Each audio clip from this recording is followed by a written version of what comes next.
again, of course.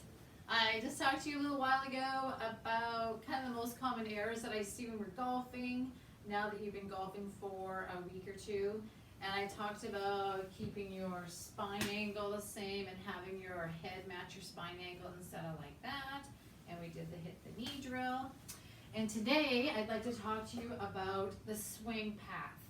And I find that most people, especially when they hit their driver, they swing the club out to in. So I'm going to try and explain that to you.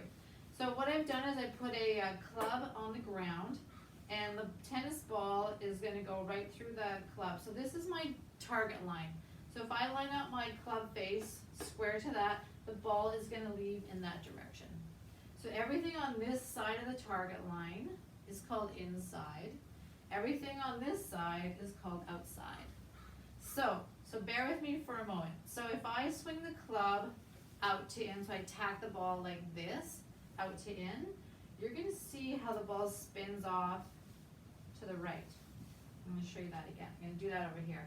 So if I hit the ball on the outside, it's going to create a spin that makes the ball spin. So if I hit it here, it's going to make it spin like that. I hope you guys can see that. Hit it there, it's going to spin like that. So if I do that, the ball goes really high, doesn't go very far. Some people call it a slice, we'll call it a push fade, technically. And so the opposite of that is to attack the ball from the inside. So that would mean that I attack the ball from the inside, and then I release my hands, and it's going to create a draw spin. I'm going to try that over here. So I'm going to hit it from the inside and go through, release my hands, and it's going to create draw spin. So it's very similar to the punter dude in football. He or she used to attack the ball like this, boom, straight on, but it wouldn't go very far. We call that linear momentum. So what we're going to do now, what he or she does, is she's going to attack the ball from the inside. The foot swings around, just like kicking a soccer ball as well. The ball goes in the air, and then once it hits the ground, because of that draw spin, it hits the ground, it goes farther and farther and farther.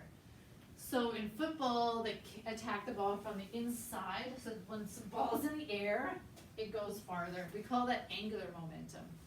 So when we're hitting our driver, that's what we want to do. We want to come from the in to the out. So hopefully I'm not making this too complicated for you. So what I've done is, because I'm super clever, I've got a little stake that I use to put my tomatoes on. I've got two weights that go on a bar down here, and I've set it up so that it's parallel to my shaft at address. So this is going to demonstrate the club path. So if I go this way, inside, I should be able to draw the ball. If I go this way, that's really bad. So now I'm going to cut across the ball. It's going to spin off to the right, and it's going to keep going right. So the only time I want to have a club path like this is when I'm in the sand trap, when I do want the ball to go really, really high and stop dead. But I don't want that here. With my driver, I want to go this way, inside, attack it from the inside, release my hands, and create some draw spin. So if I get set up to this ball, it's a tennis ball, and I go back, we all know that the club should be parallel to that plane on the way back. So you guys can practice this with your iPad like I am. I've got it set up, and you can see that. You could use a mirror too, but this is pretty cool to see it like this and practice that in your garage. So try not to go that way.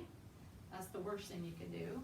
We're going to go underneath, set it up, bad, probably hit it to the right, really bad, probably cut across it.